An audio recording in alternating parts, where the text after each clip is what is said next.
November trading day, what we have done. Let's check.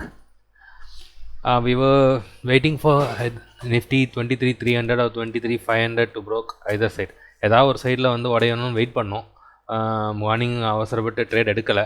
So suddenly வந்து 10 o'clock வந்து 500 உடச்சிது.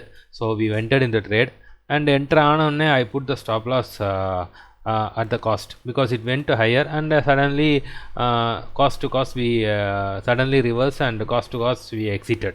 Then நம்ம திருப்பியும் wait பண்ணோம். ஸோ திருப்பி எப்போ வந்து இந்த ஹை உடையும்னு. ஸோ அப்போது நான் ஃபஸ்ட்டே மார்க் பண்ணி வச்சிட்டோம் ப்ரீவியஸ் ஹையை. ஸோ அந்த ப்ரீவியஸ் ஹையை வந்து கிராஸ் பண்ண உடனே எடுக்கணும்னு சொல்லிட்டு வெயிட் பண்ணோம். ஸோ 580 வந்தோடனே நான் ட்ரேட் இனிஷியேட் பண்ணி நல்லாவே ஆக்சுவலி கிட்டத்தட்ட 300 பாயிண்ட்ஸ் இன்றைக்கி கேப்சர் பண்ண முடிஞ்சது. It was a once in a while trading day.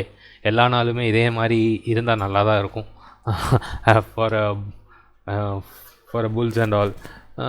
But hope இன்றைக்கி வந்து ரொம்ப ஈஸியான ட்ரேடிங் டே ஆக்சுவலி. மார்னிங் வந்து அந்த ஸ்ட்ரகிள்ஸ் மட்டும் ஓவர் கம் பண்ணியிருந்தா, என்ன மார்னிங் வந்து கொஞ்சம் டிசிப்ளின் இல்லாமல் ட்ரேட் பண்ணாமல் இருந்திருந்தா இன்றைக்கி மாதிரி ஒரு நல்ல ஒரு ட்ரேடிங் டே வந்து திருப்பி எப்போவும் நமக்கு தெரியாது. ரொம்ப நான்ஸ்டாப்பாக நிஃப்டி ஒரு 2.5% ஏறி கிட்டத்தட்ட இப்போது 3 மாதம் 4 மாதம் ஆச்சுன்னு நினைக்கிறேன். அந்த 25,000லேருந்து 26,000 ஒரு மூவ் கொடுத்தாங்க. ஸோ அதே சேம் சினாரியோ தான் இன்றைக்கும் வந்திருக்கு. நல்லா ஒரு ஸ்ட்ராங் அப் மூவ். ஆல்மோஸ்ட் நாங்கள் வந்து கரெக்ட் இதை உடச்சோடனே ஆக்சுவலாக 590லேருந்து வி ஹாவ் 780ல் எஸ்எல் போட்டு ட்ரையலிங் எஸ்எல் போட்டிருந்தேன். பட் அதுவும் அடி ஹிட் ஆகலை. ஸோ ஃபர்தராக அப் மூவ் போனோடனே நாங்கள் 850 ஒரு பிவட் லெவலு. ஸோ புல்ஸு பிஎஸ்ஸும் செப்பரேட் பண்ணுற லெவல் கரெக்டாக அங்கே நாங்கள் எக்ஸிட் கொடுத்துட்டோம். It was further moving up. But okay, we are not capturing chasing then at all. So எப்போவுமே வந்து ஒரு தேவையான ப்ராஃபிட்டோ தேவையான லெவலோ வந்துருச்சுன்னா புக் பண்ணிக்கணும். ஸோ அதுக்கு மேலே போச்சுன்னா அதை நம்ம கையில் இருக்கிற லெவல்ஸ் கிடையாது. So we have booked decent very good profit today.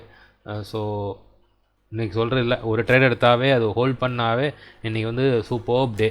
I think எல்லாருமே நல்லா ஈஸியாக கேப்சர் பண்ணியிருப்பீங்க இன்றைக்கி. ஓகே, நம்ம மண்டே என்னன்னு பார்க்கலாம். நெக்ஸ்ட்டு நிஃப்டியோட அப் மூவ் இந்த கண்டினியூ ஆகுமா இல்லை செல் ஆஃப் வருதான்னு வெயிட் பண்ணுவோம்.